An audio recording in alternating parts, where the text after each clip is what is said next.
Hello, hello, hello, everyone, and welcome, welcome, welcome once again to the Dr. Tamara Beckford Show. Alrighty, today is gonna be juicy. It is going to be spicy. I have my lovely sister, Dr. Sadaf. I'm going to be bringing her in the wonderful fashion that we all know. But before we do, I know that you will love, love, love, love with a capital L today's episode. So if you want to find it and you were like, oh my God, I didn't get all of it, that's okay. You can find my lovely Dr. Sadaf here. You'll find her on my website, which is the yourcaringdocs.com. That's URCARING.com. Look, you're going to see her lovely picture. Just click on listen here and you'll be here able to hear all of this wonderful, wonderful interview that we're going to have. All right. Now, if you were a doctor out there and you're like, you know what? I think I want to go on the show. We would love to have you. Just send me a quick email at drbeckford@yourcaringdocs.com to book. Now, do keep in mind we are booked out 3 months in advance. That's because we have so many wonderful, awesome, fantastic doctors out there who are doing wonderful things inside and outside of clinical medicine, and we're here to highlight you. Okay. Alrighty. Without further ado, all right, let me bring on my wonderful, wonderful sister doc. So, our wonderful doc is a graduate of Michigan State University College of Osteopathic Medicine. And then she did her residency in OBGYN in Michigan. She is the CEO and founder of drsadaf.com, where she helps people to reach their intimacy and relationship goals. We're talking about the one and only Dr. Sadaf Leha. Ooh, where's Marquis? There we go. There we go. Round of applause. Dr. Sadaf Lodhi. Woo! Alrighty. So now before we get into all the juicy parts of this wonderful interview that we're gonna have, we need to take it back to the beginning.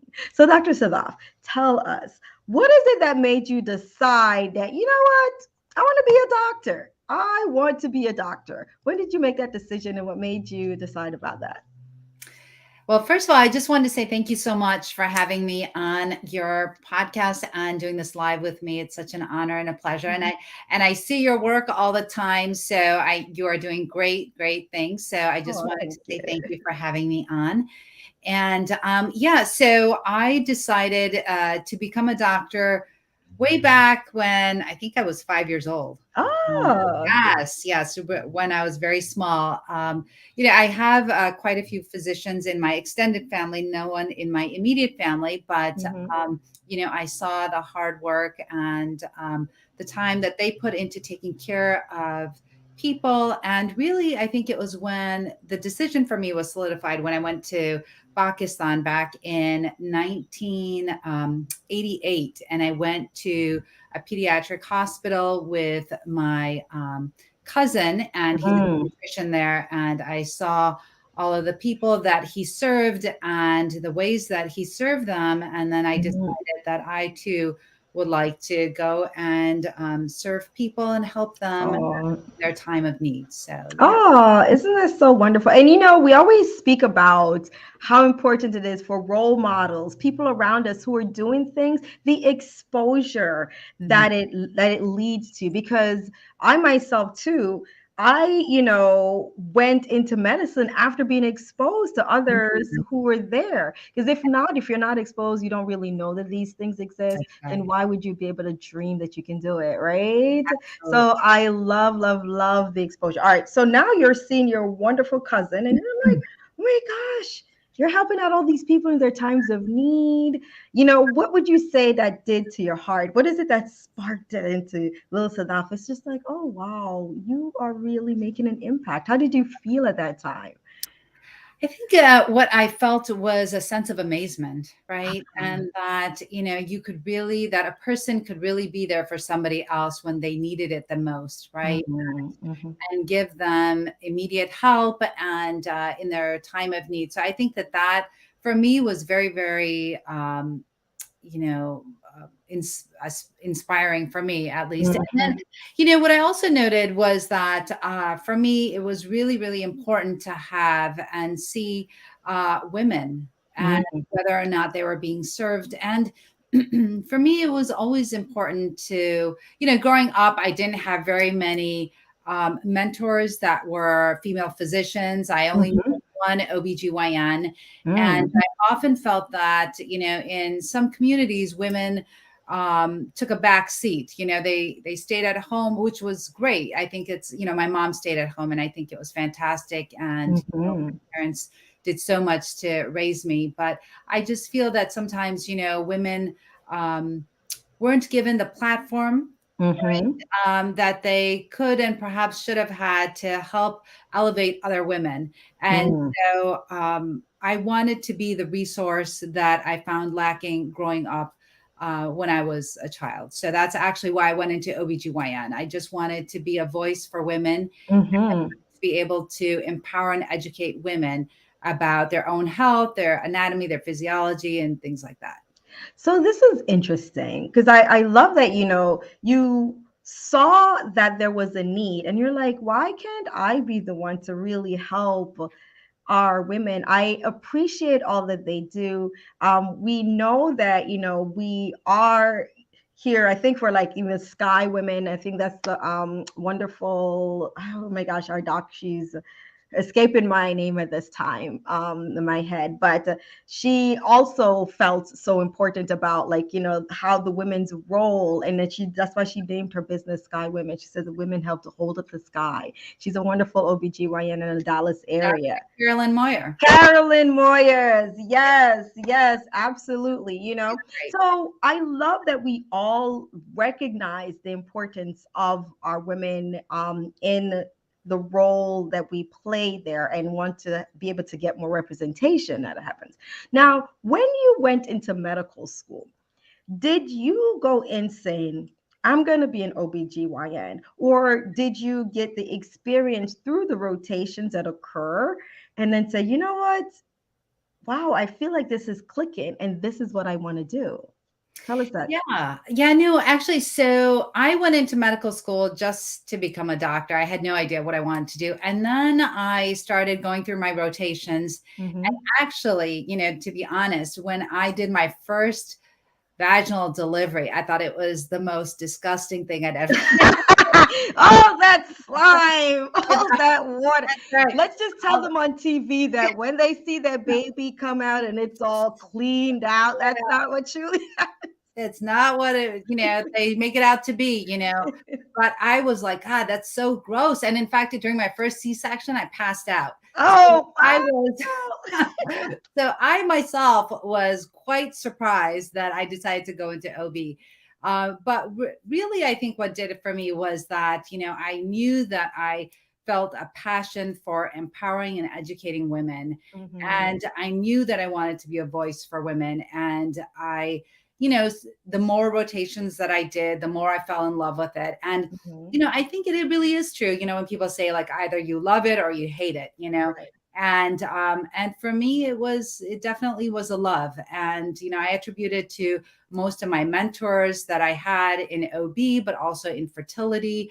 And they really sparked that interest and that passion for female medicine in me. So Oh, I yeah, love I it. ended up falling in love. Oh, I love it. I love it. So, I want to give you some additional love. We're having some love in the comments. We had um here Maraf Hassan. It says, "Ooh, I can't wait. I can't wait to see you and for what we're talking about today." We have this lovely, this is my lovely mother-in-law, Thurleen. She's like, "Oh, she watches us and she watches us. So thank you, thank you, thank you." And then we have also in LinkedIn, we have here Mr. Christopher Story. Yes, who says he's from Oregon and saying hello, hello, hello, and Oh, really cannot wait to hear that. And we have our lovely ladies, I'm thinking, say, hey, someone in link from our Facebook that's saying hello, hello from our Facebook group. So thank you so much, everyone who is joining in. So now we are about to get into the nitty gritty of this. So now you're an OB and you're recognizing that there's so many mm. aspects. And I love the story. For those of you who want to do medicine, and it's okay if you first you find it like, whoa, yeah, this baby thing was not what I saw on TV. And okay, if you passed out in your first C-section on your surgical rotation, right? Because it doesn't mean that's not for you. If That's you love and enjoy it, yeah, that passion is still there. So now we know we talk about the passion that you have for female, and especially for women, when it comes to their body, understanding how it works physiologically, how it works. And then you have really sparked this passion more into even um, culminating a way to help them with that physiology and how it pertains to intimacy. So now let's talk about that. When did you get that passion, and why is it that you are, like we said, so passionate about that? Hello, we have another of your lovely OBGYN sister docs, Dr. Sharita, and one of our lovely classmates that's joining in. Yeah, tell us all about the passion, physiology from the women, and how that leads to intimacy, and why you're so passionate about that. Yeah, well, thanks. So basically, what I realized is that during OB, during the residency that we have, first of all, in medical school, it all started there, right? In medical school, we barely learn anything at all about Mhm, sexual reproduction, right? mhm. Maybe we have like 4 hours about it, but that's it, right? So our, Sperm, it's the eggs, or they multiply, and then the baby 9 months and that's it, deliver. right? And that's it. So right, so that lack of knowledge that we have about sexual health in medical school, and then even you'll be surprised. At least when I was a resident, we didn't Mhm, have any rotations at all about sexual health, sexual mhm, wellness, anything like that, right? So like mhm, we spent 4 years in residency, and we learned a lot about obstetrics. We learned a lot mhm, about gynecology. We learned about infertility. We learned about urogynecology. We learned about high risk OB, but there's mhm, nothing about sexual medicine. And so, because of that, lack of information that mhm, do get, even as OBGYN residents, when I would have patients that would ask me questions about sexual health or anything pertaining to sex, I felt a little bit uncomfortable myself, right? Because if mhm. you don't know, how can you share that knowledge with your patient? Absolutely, absolutely. So then that sparked another interest in me. And as I, got further along in my career, I thought, you know what, I'm really doing a disservice to my patients. I really feel that I need more education about sexual counseling, sexual education. And so then I decided to enroll in a course through the University of Michigan. It's online, and it's for sexual counseling and education. It's rated Mhm, number 1 for healthcare providers. And so I mhm. felt like that was something that I really needed. And so it's something that actually I'm taking right now. I'm in the midst of it. And I find that it's been very enlightening and really, really important, and really has changed the game for me in terms of how I, answer questions for my patients, and Mhm. information that I rely on and actually relay online in my social media platform. I love it. And yeah, when we talk about social media, you are all over there. You are like social media queen, really providing a lot of great information about sexual health and even sexual. So tell them about your podcast. You Yeah. have a podcast that is a unique name. Go ahead and let them know.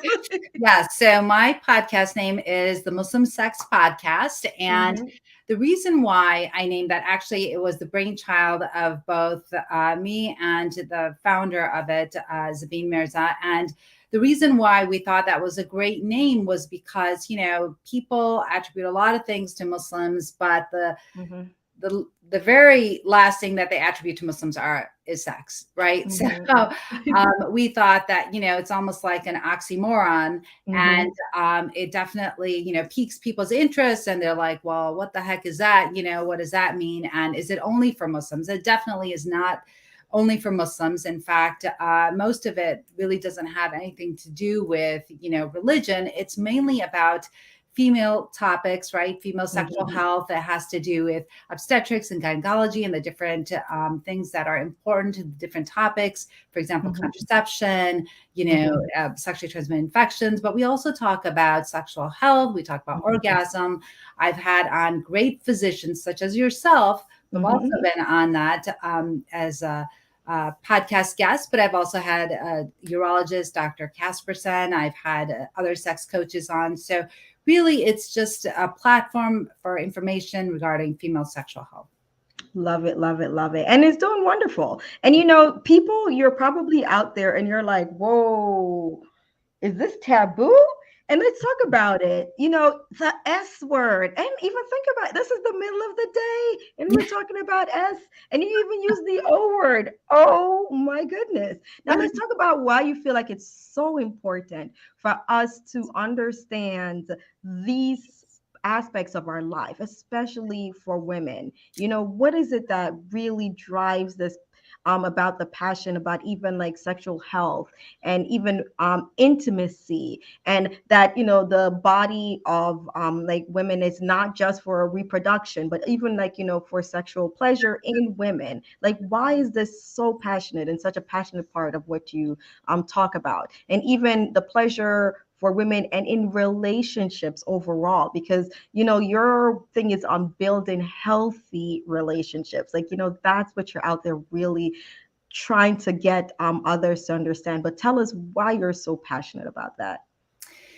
I just find that, in regard to sexual health and throughout, Hmm. medical history, we've noted that our information regarding sexual health has come from men, and Hmm. specifically, white men. And in fact, the only thing that we learned in medical school was the Masters and Johnson, right? Hmm. The orgasm, the plateau, the desire, all that stuff. And that was research that was done in 1966 on white males, right? Hmm. So we didn't really have that much information on women. And I think, I don't know if you've seen, but recently, we used to think that the clitoris had about 8,000 nerve endings. And we've recent research by, and actually I'm going to have her on, Dr. Maria Olakandu. I can't remember her last name very Hmm. well, but anyways, she and another surgeon did research, and they just published those studies that noted that there are over 10,000 nerve endings in the clitoris. The reason Wow. that that's important is that it shows you that there's just so much information that we don't know about female health, right? And that it's Hmm. only coming to the forefront, and that it only behooves us to understand 50% of the world population, right? It's important to understand that women have feelings, women have, we are not men, and that we have different ways that we respond, right? So that what works, that may have been considered the male sexual response cycle, is not the same as the female sexual response cycle, right? And so we Hmm. have a whole different model that incorporates the biopsychosocial aspects Absolutely. of a woman's life, and that we have to look at different aspects, right? And so one of the most um, common reasons that women go to the gynecologist is for decreased desire, right? Decreased libido. Hmm. And the gynecologists often hear that. And it's not just one size fits all. We have to take a look at, well, what's going on medically for this person, right? Does she have hypertension? Does she have diabetes? Is the medication that she's on, is that affecting her decrease, libido or arousal?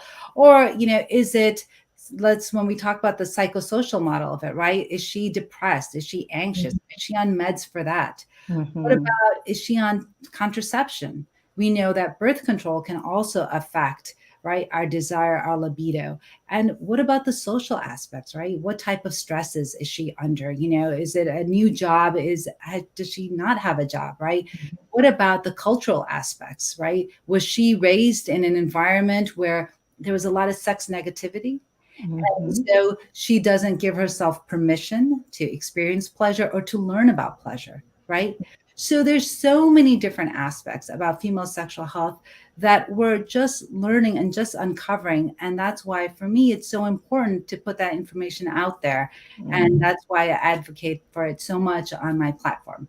I love it. I love it. Wow. And we're hearing something from Christopher Story. He says, I was a sex and marriage for family counselor in the past, and I did the Master Johnson class. Wow, the model now is so much better. Uh, Same thing, right? Because like we said, once we do the research and we find out more information, then we're able to better help those who we serve through these businesses or practices that we have. Thank you so much, Christopher Story. So now we even talk about like what we do and who we serve.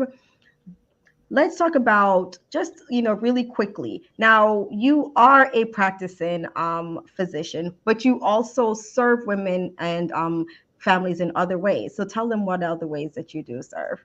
Absolutely. So I still practice OBGYN and Hmm. I still take call and all that, but I also am an intimacy coach. And Hmm. so what I do is I work specifically with women and we work on relationships and we figure out, what they want their relationship to look like.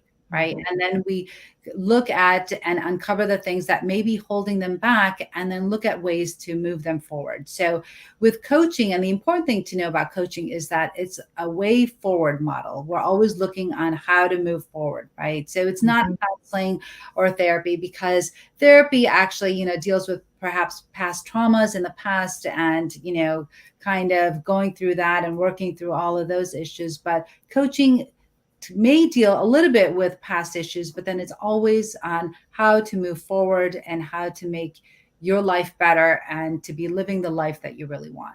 Absolutely, absolutely. I love this. So now others are probably wondering, with all that you do, like, what is it that you're doing for self-care? Like, how does Dr. Sadaf handle all that's going on in her life and, gets to her place where she is at ease? So let us know, what are you doing for self-care? Yeah, so self care for me is very, very important. And the things that I do, first and foremost, religion is very important to me. So I always Mhm. make sure for me that I am praying. So I do, as a Muslim, as a practicing Muslim, we pray 5 times a day. So I Mhm. definitely make sure that I do that because that's one of my core values. Mhm. And then exercise is huge for me. Is just every day that I can exercise, I have to exercise. I Mhm. love the Peloton. Woo!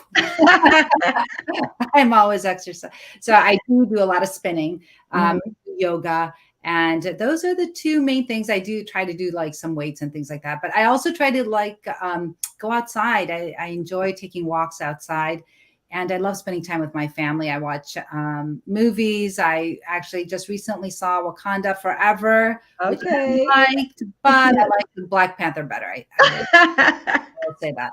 But I do enjoy spending time with my family, and I have 3 boys, and Mhm. so I love spending time with them. I love it, love it, love it. So, what is also, would you say that these steps to self care are what you do to help to reduce burnout, or have you ever experienced burnout in the past? And if you did, like, how would you say that you moved past that? Yes, burnout was huge for me, Mhm. absolutely, especially as an OBGYN. And you're an ER doc, right? So Yes. you know, burnout is a big thing in our specialty. Absolutely. So what I did for that, I definitely experienced burnout. I actually quit my job. And Mm. what I did is now I'm doing locums and I will never go back to working for somebody else because what I have heard someone say in the past, and I think it's very true, is when you Mhm. work for somebody else, you're making their dreams come alive, right? Mhm. Mhm. I want to make my dreams come alive. So I will only work for Stella Floaty. So I have started to do locums and I really enjoy it because, I can do as many shifts as I want. Mhm. And then when I'm not working on those, working at the hospital, doing those shifts, then I can focus on other things that I'm passionate about, for example, social media or, my coaching business. And so it allows me to have time for both.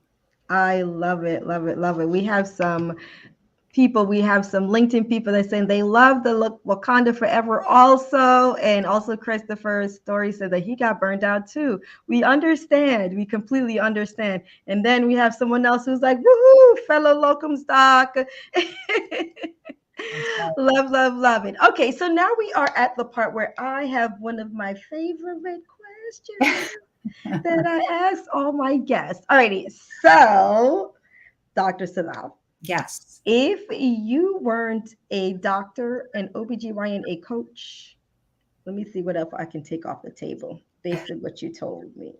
And a yoga enthusiast, Peloton mistress. All right, No. if you weren't any of that, what would you be?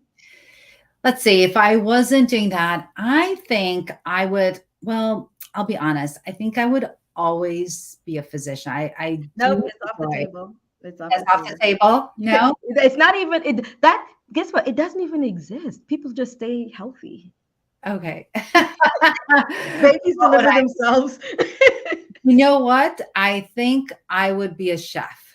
Ooh. Yes. I like to eat and I love good food and Hmm. I want to spend more time making healthy, nutritional food that my children will enjoy and Hmm. will also continue to keep them healthy. I love it, love it. So we have a chef, a chef that caters to a restaurant dedicated to healthy kids. Love it. Yes, yes, exactly. Yes, yes, yes.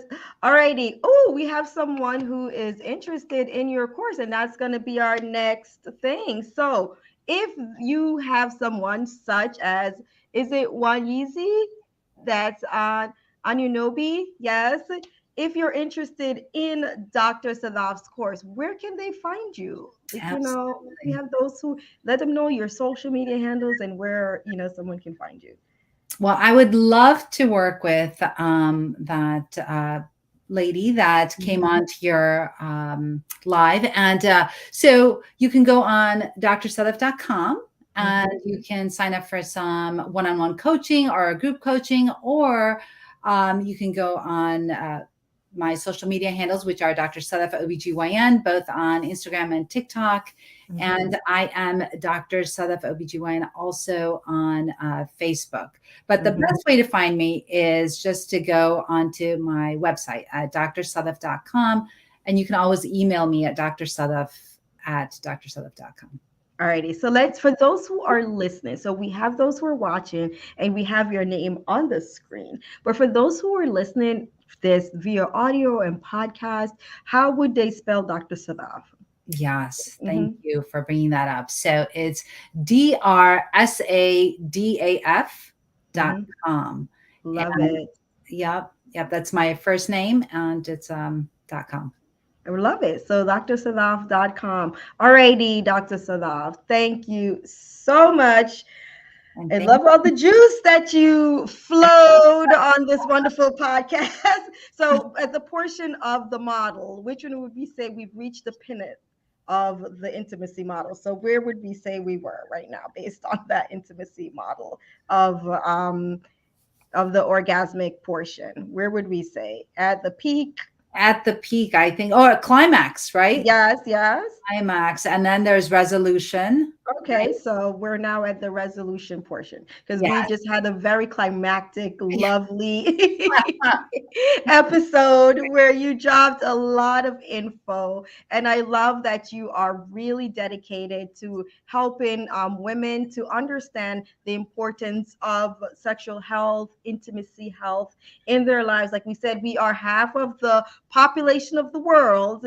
It's so important that not just the research that's now out on women, on how our lives and the impact of our sexual health, intimacy health, and all of that, how it affects our relationship in the wonderful, like you said, the biopsychosocial model, right? So it's not just physically what's happening to us, it's emotionally, it's what's going on within our bodies, and how does that affect the person overall. So I love all this. So I hope that you guys who are watching had a very climactic experience also with this wonderful. I hope I can say all of this in the middle of the day on LinkedIn.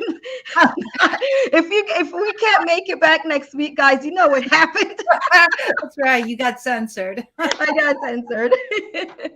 But no, thank you so much, Dr. Sadaf. And for those who guys are watching and you guys want to get more of this wonderful information, or if you just got to the first part and you're like, oh my gosh, what did she say at that whole beginning? Hey, you can find this wonderful episode at yourcaringdocs.com. That's URCARINGDOCS.com. So select podcast and look for Dr. Sadaf's wonderful picture and just click listen here. And you'll be able to get all this wonderful info. And I know you will enjoy this experience. You know how to say, I hope you enjoyed it as much as I did. Yes, I know you will. So let's leave her a 5-star review there so that others will be able to hear more about all these wonderful doctors who are doing amazing things inside and outside of clinical medicine. If you are a physician and you would love to be on the show also, do not hesitate to send me an email at drbeckford@yourcaringdocs.com. That's URCARINGDOCS.com to book.